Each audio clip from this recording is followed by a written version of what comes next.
Assalamualaikum warahmatullahi wabarakatuh.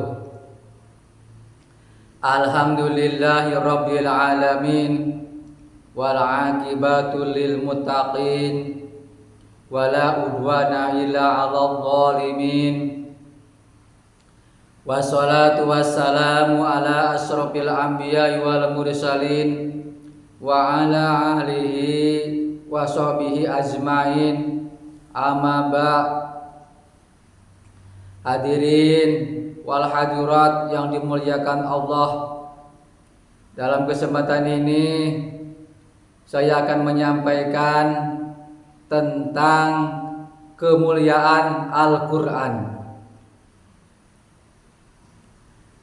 Nama-nama Al-Quran disebutkan dalam kitab Khazinatul Asrar karya Syekh Sayyid Muhammad Haqi An-Nazili, menjelaskan bahwasanya Al-Quran memiliki 55 nama. Dengan berbagai alasan pemilihan nama tersebut, penjelasan ini juga telah dijelaskan dalam kitab Al-Itqan fi Ulum Al-Quran karya Syekh Jalaluddin As-Suyuti, Abu Al-Ma'ali Uzaiji Ibnu Abdul Al-Malik, atau yang lebih dikenal dengan nama Saizalah. Jika diuraikan, maka nama Al-Quran tersebut adalah yang pertama Alkitab. Nama Al-Quran yang pertama yaitu Alkitab, karena di dalamnya terkumpul dan terhimpun berbagai ilmu pengetahuan, kisah-kisah terdahulu dan akhbar. Hal ini dikarenakan makna bahasa dari kitab adalah menghimpun atau al-jam'u, sebagaimana dalam surat Ad-Dukhan ayat 2, wal kitabil mubin, demi kitab Al-Quran yang jelas. Yang kedua, nama Al-Quran itu Al-Mubin. Penamaan Al-Quran dengan nama Al-Mubin dikarenakan fungsi Al-Quran adalah memperjelas yang hak dari yang batil, sebagaimana telah disebutkan dalam kutipan ayat pada nama Al-Quran sebelumnya. Yang ketiga, Al-Quran dinamakan dengan nama Al-Quran karena Al-Quran merupakan bacaan yang di dalamnya terkumpul hal-hal yang berkaitan dengan kisah,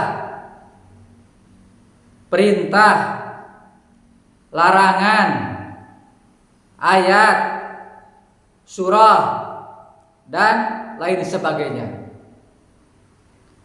Sebagaimana dalam surat Al-Qiyamah ayat 17, inna alaina jam'ahu Qur'anah, sesungguhnya kami yang akan mengumpulkannya di dadamu dan membacakannya. Yang keempat, Al-Karim.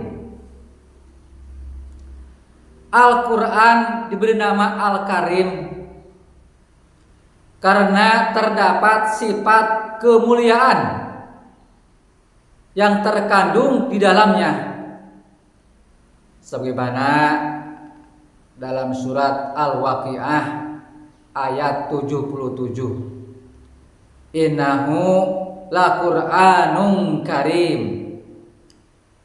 Dan ini sesungguhnya Al-Quran yang sangat mulia. Yang kelima, Al-Kalam.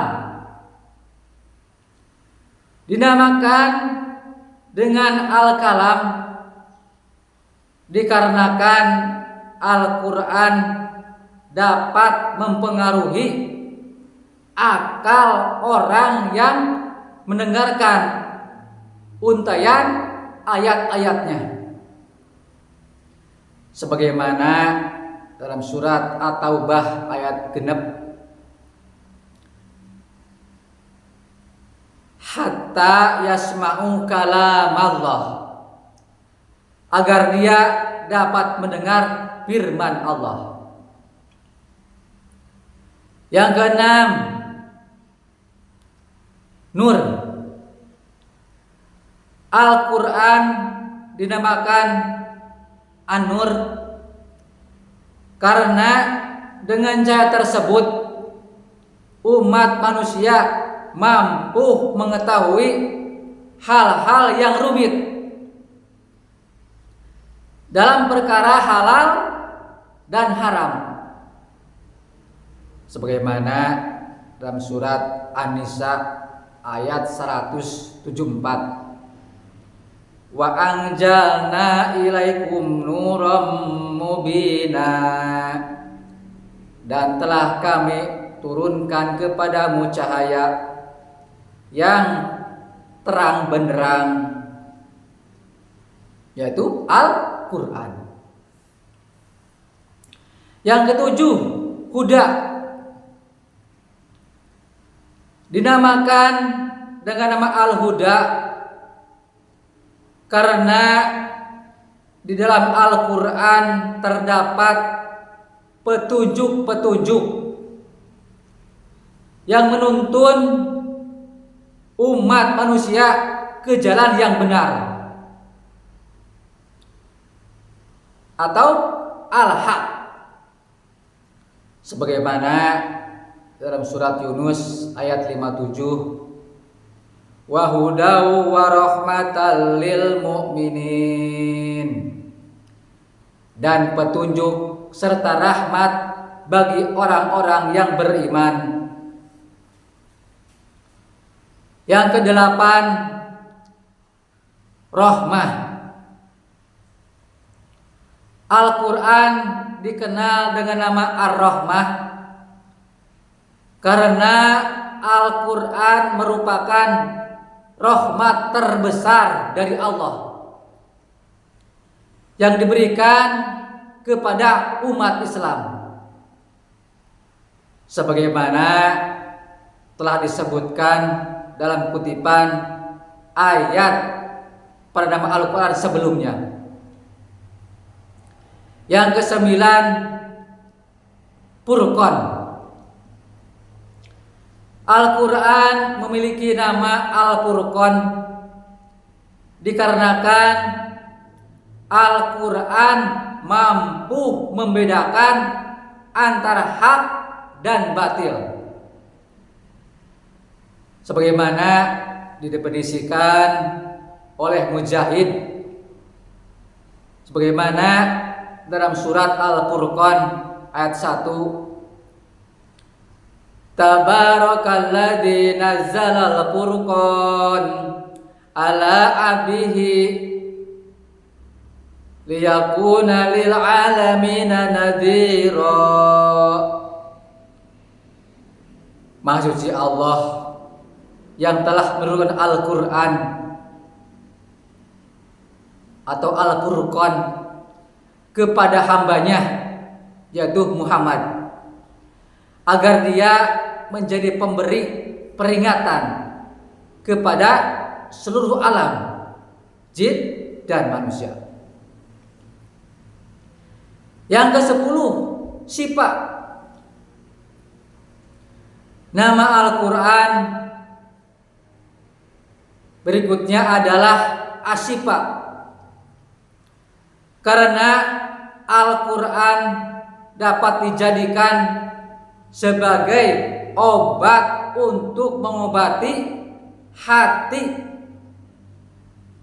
berupa kekufuran, kebodohan, dan dengki, serta juga dapat digunakan untuk mengobati penyakit fisik,